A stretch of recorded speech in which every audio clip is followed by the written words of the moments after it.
Bonjour, je vous retrouve aujourd'hui avec un nouveau tuto vidéo Art Journal. Alors, je vous propose aujourd'hui la réalisation coucou d'une petite page dans mon carnet à Neumule. Je suis en train de le terminer. Il me reste maintenant 5 pages après celle-ci que je vais vous montrer. J'avais envie de travailler avec la nouvelle collection de Art by Marlène. Alors, j'ai pas tout pris. J'ai pris 2 planches de tampons, j'ai une planche avec une licorne et puis cette planche-là que vous avez vue en intro avec les oiseaux, et j'ai pris un pochoir, celui-ci. Voilà, donc j'ai été raisonnable sur cette collection. Là, je vais travailler mon fond avec mes Magical et le pochoir, justement. Donc, je veux de la verdure. Vous allez voir, celles qui n'aiment pas le vert, fermez les yeux ou zappez. Ou écoutez-moi en podcast, version podcast, et regardez pas. Parce que là, c'est très, très vert. J'ai fait une petite sélection dans toutes mes poudres Magical et j'ai pris, en fait, plusieurs poudres vertes. Alors, j'en ai plein, là. C'est pas nécessaire d'en avoir autant. Essayez d'avoir un vert plutôt jaune, enfin plutôt clair, et puis un vert plutôt foncé. Et puis les poudres vont se mélanger les unes aux autres et vous aurez vos effets. Là, je me suis fait plaisir. Là, j'ai essayé de tester un petit peu. Donc, j'ai placé mon pochoir, j'ai saupoudré mes poudres et j'en ai mis surtout sur les extérieurs, là où j'ai le motif du pochoir. Et ensuite, je viens pchiter de l'eau. Donc, j'ai utilisé un brumisateur pour contrôler l'apport d'eau. Je veux quelque chose de central, un peu plus clair. Donc, j'éponge un petit peu avec un essuie-tout pour enlever un peu de pigment. Et là, comme il me reste plein de poudre diluée sur mon pochoir, j'utilise le pochoir comme un tampon. Je le pose sur un papier, donc c'est un papier Weissen Creative Florence en smooth white, un papier watercolor. Et ça me permet de récupérer ce que j'ai sur mon pochoir et je laisse le fond sécher tranquillement. Et voilà, je verrai si je fais quelque chose avec plus tard. C'est peut-être des tags dedans. Et ensuite, je laisse les poudres un petit peu agir et je sèche au heat gun. J'attends pas trop. Je veux pas trop fragiliser mon papier, donc je laisse les poudres un peu se diffuser quand même pour qu'elles aient le temps de créer des petits effets, mais je sèche après au heat gun. Là, je travaille avec la planche de tampon de Art by Marlène. Je vous ai gardé, là j'ai beaucoup accéléré, c'est x8. Je vais pas trop vous expliquer la mise en couleur parce que je me les garde pour une vidéo en temps réel où je prendrai le temps de vous expliquer. Donc là, j'utilise en fait mes crayons aquarellables Albrecht Dürer. Voilà, donc je vais vous expliquer plus en détail sur une version, alors une version courte parce que je vais prendre, là je mets en couleur 2 oiseaux. Je vais en choisir un ou peut-être que je ferai les deux d'un côté, je sais pas encore. Peut-être d'ailleurs que quand je publierai cette vidéo-là, vous les aurez déjà vues, les mises en couleur en temps réel. Je sais pas dans quelle heure je vais le faire non plus. Donc voilà, donc c'est juste pour vous montrer un petit peu comment je mets en couleur avec mes crayons aquarellables. Ça faisait très longtemps que je les avais pas utilisés. Donc ce sont les Albrecht Dürer. Les Albrecht Dürer sont des crayons aquarellables qui sont considérés un peu comme de l'aquarelle en crayon. C'est-à-dire que c'est comme si vous aviez ce que vous avez dans votre godet d'aquarelle, vous l'avez en fait sous format mine, comme de de l'aquarelle sèche en godet dans la mine de votre crayon. À différencier des crayons aquarellables Inktense qui ne sont pas de l'aquarelle en crayon, mais c'est plutôt de l'encre solide que vous avez en fait dans votre mine. Et du coup, vous aurez des effets un petit peu différents. Alors des effets, c'est pas les effets, mais c'est un produit qui se travaille pareil, mais qui aura des résultats un petit peu différents. Alors, c'est des couleurs très vibrantes chez les Inktense. Et ils s'appellent Inktense, c'est pas pour rien, c'est qu'ils sont hyper pigmentés. Par contre, quand on les travaille sur du papier aquarelle, par exemple, même sur du mix média, mais ils réagissent pas comme de l'aquarelle vraiment. C'est là où on voit qu'ils sont un petit peu différents. Ils sont très bien, moi j'en fais un peu moins maintenant, mais ils sont très bien quand on fait du mix média, quand on utilise en fait, quand on fait des fonds gel presse avec de l'acrylique par exemple, et qu'on vient travailler, rehausser certains détails sur un fond acrylique avec son crayon, puisque ce sont des crayons qui sont permanents une fois qu'ils ont séché. Contrairement aux crayons aquarellables classiques qui, eux, il faut les utiliser sur du papier poreux. Si vous avez du gesso, par exemple, vous n'allez pas exploiter vraiment ces crayons-là de façon optimum. Donc, c'est vraiment la différence. Donc, moi, alors, parce que quelquefois, vous me dites, oh là là, mais tu parles plus des intense, tu parles toujours des autres, ça veut dire que les intense, tu les aimes pas. Dommage, c'est ceux-là que je l'ai acheté sur tes conseils. Alors, oui, enfin non, je les aime toujours, c'est juste que je travaille moins, en fait. J'aime tellement l'aquarelle que, en fait, ça me fait du bien de retrouver, en fait, des crayons avec la sensation de l'aquarelle. Les intense, je vais les travailler différemment, vraiment quand je vais être sur des pages plus acryliques et comme ils ont une finition un peu particulière, ça c'est assez subtil, hein, eh bien je vais les utiliser, mais vraiment dans certains cas. Après les Albrecht Dürer, j'aime énormément la gamme de couleurs de Faber-Castell, que ce soit Albrecht Dürer, que ce soit les polychromos, c'est la même gamme de couleurs d'ailleurs, c'est les mêmes couleurs. C'est des couleurs qui me correspondent par rapport au combo couleurs que j'utilise souvent.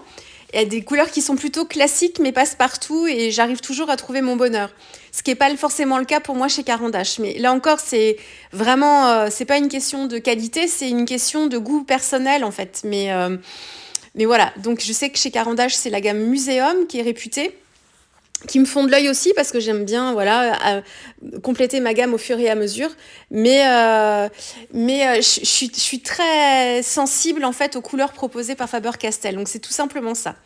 Intense, c'est Derwent. Il y a un peu moins de couleurs, mais leur gamme est très intéressante aussi. Ce sont des ponts crayons qualitatifs où il n'y a pas de souci. À la limite, ils sont plus passe-partout.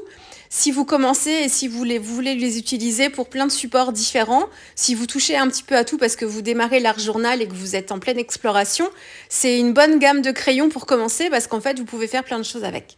Voilà.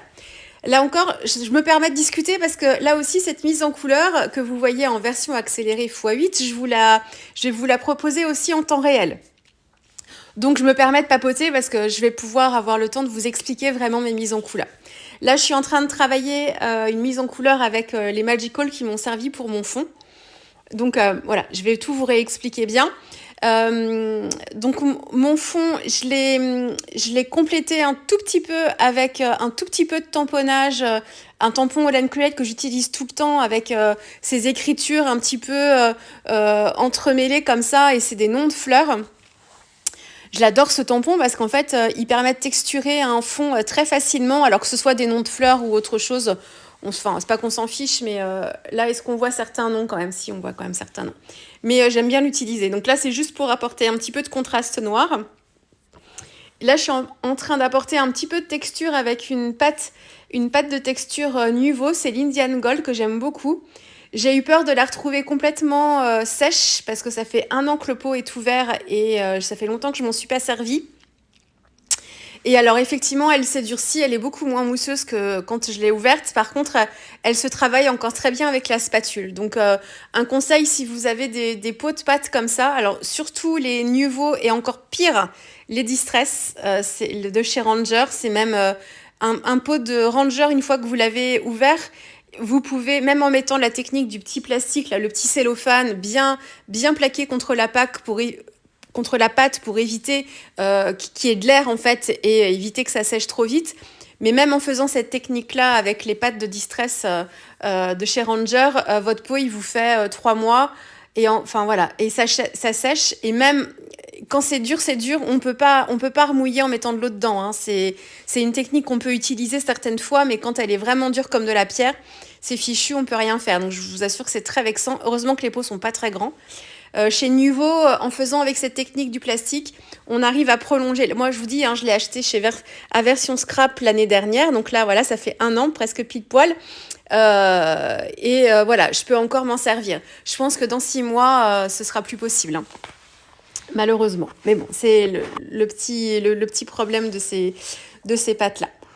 Je suis en train de compléter ma mise en page. Donc le pochoir que j'ai utilisé, c'est un pochoir de Art by Marlène aussi, d'une ancienne collection. C'est des petits pois, là, des petits poinçons. Et j'ai fait une petite session de détourage avec le motif. Donc c'est un tampon de chez Florilège, un vieux tampon bois que je me garde toujours à côté de moi parce que je l'aime beaucoup. C'est un tampon, je pense que ça représente une fleur de magnolia. Et c'est un tampon que j'aime beaucoup utiliser, moi, comme un feuillage. Donc je le découpe et puis après je fais mon petit montage. Voilà, donc je voulais quelque chose, un feuillage un peu touffu. Donc j'ai fait juste, vous avez vu, hein, juste 2 tamponnages, mais ça me permet de pouvoir travailler ma page A5 correctement. Je voulais un effet de masse. Mes petits oiseaux inséparables sont collés l'un à l'autre. Au début, je voulais les mettre plus espacés, puis je me suis dit qu'ils étaient trop mignons tous les deux, donc je les ai vraiment rapprochés l'un de l'autre. Qu'est-ce que j'ai fait d'autre sur cette page ? Alors c'est des couleurs que... Alors autant le vert, j'utilise cette couleur très facilement, mais je l'associe souvent au bleu et aux couleurs au jaune. Je vais jamais, enfin très rarement vers les oranges parce que j'aime moins le combo orange et vert. Et là, en fait, comme j'avais des petits grains orange dans une de mes poudres Magical, je voulais faire un rappel de cette couleur-là quand même. Donc j'avoue que j'ai un petit peu tâtonné pour trouver la mise en couleur de mes oiseaux pour qu'ils ressortent bien. J'ai même repris, je vous ai peut-être coupé cette partie-là, j'ai même repris ma petite roue des couleurs que j'avais faite avec vous là quand je vous parlais un petit peu des bases de l'aquarelle, pour essayer de voir si je partais dans les complémentaires complètement à l'opposé ou si je restais dans cette gamme-là. Donc ça m'a un petit peu aidée. Donc c'est pour ça que je suis partie sur un violet parce que je voulais pas un bleu non plus, mais un violet plutôt froid. Donc je reste plutôt avec une pointe de rouge seulement. Donc je suis encore dans les froids, comme pour le vert que j'ai choisi. Voilà. Bon bref, ça... c'est pas forcément des couleurs que j'associe beaucoup ensemble. Donc c'est bien, ça me permet de changer aussi un petit peu et de sortir des sentiers battus. Surtout que voilà, que là quand j'utilise du vert, là c'est ma couleur de prédilection. Mais les petits grains jaunes sont venus un petit peu me perturber. Je complète mon titre.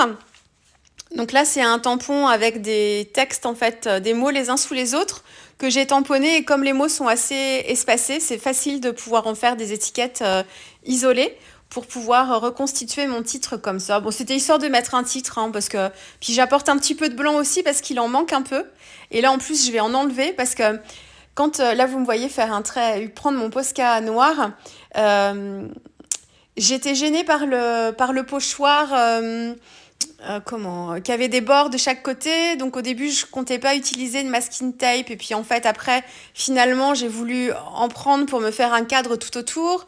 Mais j'ai oublié en fait que sur la tranche de à l'endroit de la reliure, j'avais mis un tout petit bout de masking tape, mais pas très loin, parce qu'au début, je pensais pas faire de cadre.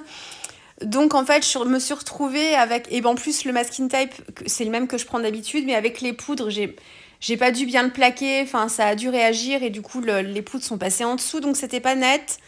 Ça m'a dérangée, donc du coup j'ai rectifié un petit peu le tir en prenant du Posca noir. Alors j'aurais pu prendre un Posca blanc pour me faire un bord blanc tout autour, mais comme j'avais un petit peu de poudre Magical, mon Posca blanc se serait un petit peu teinté. Il aurait fallu que je prépare mon papier, que je l'imperméabilise avant.